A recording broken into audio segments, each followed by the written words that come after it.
Today's story is about two classmates who couldn't stand each other, but ended up stuck on a remote island together. They had no choice but to work together to survive. What happens between them during their time on the island? Let's find out in this exciting story. Today's story starts with a cheerful girl named Emma. She wakes up early in the morning, full of energy, and gets ready for school. Emma is one of the smartest and most popular students in her school, and she has lots of friends who adore her. On the other hand, there's Dean, a lazy and careless boy who is very different from Emma. Dean wakes up late, brushes his teeth quickly, and sits down to play video games. At the same time, Emma's mom, Barbara, is dropping Emma and her younger sister, Stacy, off at school. Emma meets her best friend, Liz, and they start chatting. Soon, a boy named Steven comes by and says, "Hi, Emma." Liz immediately starts teasing Emma, making her blush. Later in class, their teacher, Mr. Christian Sen, announces an exciting trip to Trinity Island. He tells the students that the bus will leave at 7 a.m. the next morning.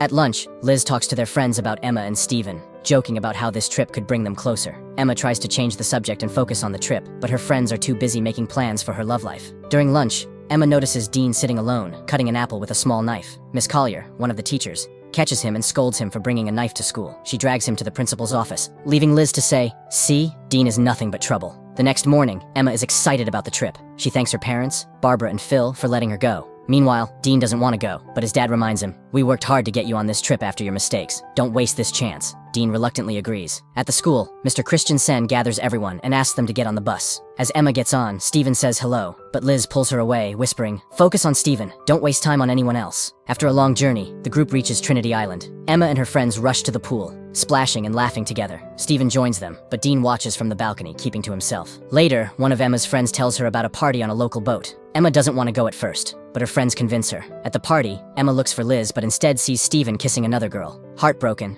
Emma decides to leave. From a distance, Dean notices her reaction and silently watches. Dean teases Emma, saying, "Looks like your boyfriend is having the time of his life." Emma snaps back, "This has nothing to do with you, Dean. Just mind your own business." Suddenly, the party takes a dramatic turn as police officers arrive on the boat. They had received reports of students using drugs at the party and immediately start gathering everyone at the front of the boat for questioning. Amid the commotion, Emma loses her footing and falls overboard into the dark water. Dean sees her struggling and without hesitation, dives in to save her. After pulling Emma to safety, Dean spots a small boat tied to the larger one. He helps Emma onto it and quickly cuts the rope, detaching them from the big boat. Emma looks at him in disbelief and asks, "Why did you cut the rope?" Dean replies, "I'm not getting caught up in a police raid.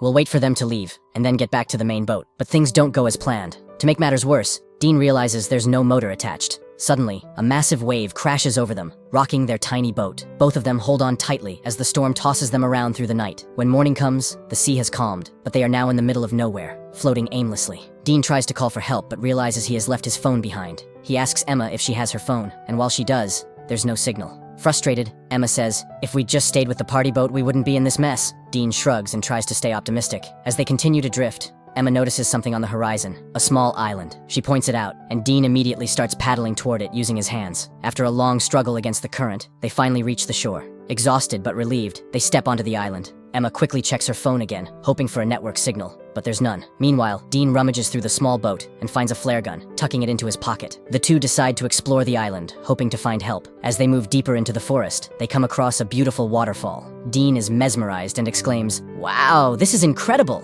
Take a picture for your memories." Emma glares at him, clearly irritated. "Are you serious right now? We're stranded on an island and you think this is a sightseeing trip?" Dean laughs and says, "Come on, Emma. At least try to enjoy something while we're here. We'll figure a way out." Meanwhile, back at the hotel, Mr. Christensen, furious about the students' behavior, cancels the rest of the trip. Liz approaches Miss Collier and nervously admits, "I haven't seen Emma since last night. I thought she might have stayed with someone, so I didn't say anything earlier." Alarmed, Miss Collier informs Mr. Christensen, who takes attendance and realizes that not only Emma, but also Dean is missing. The police are called in, and they begin questioning Emma's friends. When asked if the missing students could have gone into the sea, an officer explains, "It's possible, but if they're stranded somewhere in the water, finding them will be very difficult." At the same time, Dean's father, Jack, and Emma's parents, Barbara and Phil, are informed of the situation. They rush to the school and demand answers from the principal, but the principal has no clear explanation. Back on the island, Dean and Emma continue their journey through the dense forest. They continue walking for hours, eventually reaching the far edge of the island. They scan the area, hoping to find someone who could help them,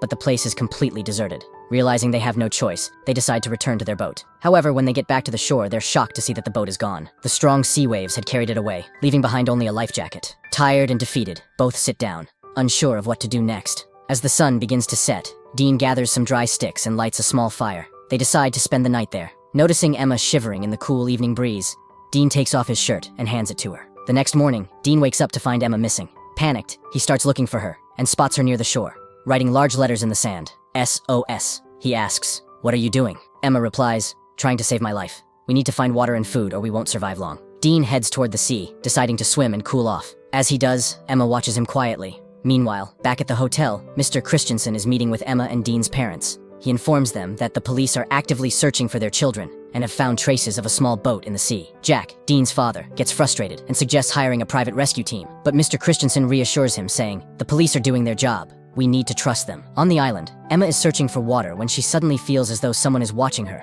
The feeling unnerves her, and she quickly leaves the area. When she finds Dean, they both start gathering leaves and branches to build a small hut for shelter. They also work together to write a giant SOS on the beach, hoping a rescue team might spot it from above. For food, they explore the island and eat whatever they can find. Dean discovers a banana tree and picks some bananas for both of them. The heat on the island becomes unbearable, so Emma cuts her long pants into shorts. That evening, as Dean naps inside the hut, Emma lies down beside him. In his sleep, Dean turns toward Emma and places his hand on her. The next day, Emma bathes under a waterfall when Dean approaches, asking for sunscreen. Emma says, "I'm bathing here. Go somewhere else." Dean smirks and replies, "You told me to keep watch for safety, so here I am." Emma frowns and says, "I told you because I think there's someone else on this island. We're not alone." Back at the hotel, Emma's disappearance has made the news. The police tell her parents that the chances of finding Emma and Dean alive are slim, and they've started searching for their bodies. This news breaks Barbara's heart. Phil comforts her, saying, "I'll take care of Stacy at home, but don't lose hope. We'll find Emma." Meanwhile, Jack rents a helicopter and joins Barbara in the search. They fly over the sea, scanning the area for any sign of their children. As night falls on the island, Emma tells Dean, "I miss my family so much." Trying to cheer her up, Dean starts looking around but stumbles upon a human skull. But Emma panics at the sight. This must have been someone who got stuck here, just like us. Look what happened to him. What if the same happens to us? Dean tries to calm Emma down and says, "No, this person was probably a fisherman, or maybe even a smuggler who ended up here by accident. We're not like him. We have people looking for us, people who care about us. We're not alone. I promise we'll survive. Trust me." Saying this, he leans in and kisses her. For Emma, it was her first time kissing someone. As the night deepens, Dean crosses all boundaries of closeness. That night, for the first time, Emma feels the thrill of experiencing something so wild and untamed. By morning, Emma wakes up and looks around. She realizes Dean is nowhere to be seen. She starts calling out his name. She searches desperately. She finds Dean digging a pit. Confused, she asks him what he's doing. But before he can respond, Emma trips and falls, scraping her knee. Dean quickly cleans her wound and reassures her, "You're going to be okay." Later, at the waterfall, Dean opens up about his mother, who died in a car accident. Emma listens intently, touched by his vulnerability. As rain begins to fall, Dean starts playing in it, and Emma joins him. They laugh, dance, and share a light-hearted moment. Dean places a flower in Emma's hair, making her smile. Emma says, "I want to enjoy the storm again." Dean smiles and starts preparing for another night of adventure. Meanwhile, a month has passed since Emma and Dean disappeared. The police declare them likely dead and end the search. However, Emma's mother Barbara and her friend refuse to give up hope. Barbara organizes another search with Jack, distributing flyers with their details. After days of searching, Jack tells Barbara, "We've tried everything. Maybe it's time to go home." Heartbroken, Barbara agrees but remains uncertain about her daughter's fate. Back on the island, Dean tells Emma about a green light his mother described, said to appear at sunset. Together, they decide to look for it, giving them a sense of purpose. Weeks pass, and they grow closer, enjoying the beauty of the island and finding solace in each other's company. They become intimate with each other whenever they want. One day, Emma asks Dean about his first intimate experience. Dean laughs and shares, "It was with an older friend back in school." When Dean asks Emma how she felt, she shyly admits, "It was good." They laugh, and Emma says, "I want more experience." Dean grins and agrees. While foraging for fruits, they hear the distant hum of a plane. Rushing to an open space, Dean searches Emma's bag for the flare gun, but it's missing. The plane flies away, leaving them devastated. Later, Emma notices other items are missing. A chilling thought crosses her mind. "Dean, I think someone else is on this island, and they've been stealing from us." A few more days pass, and still, only one plane has passed over the island. No one has come to rescue them. Dean and Emma sit in the hut, discussing whether they should give up on the hope of returning home. They decide to accept their situation and spend their time together in the forest.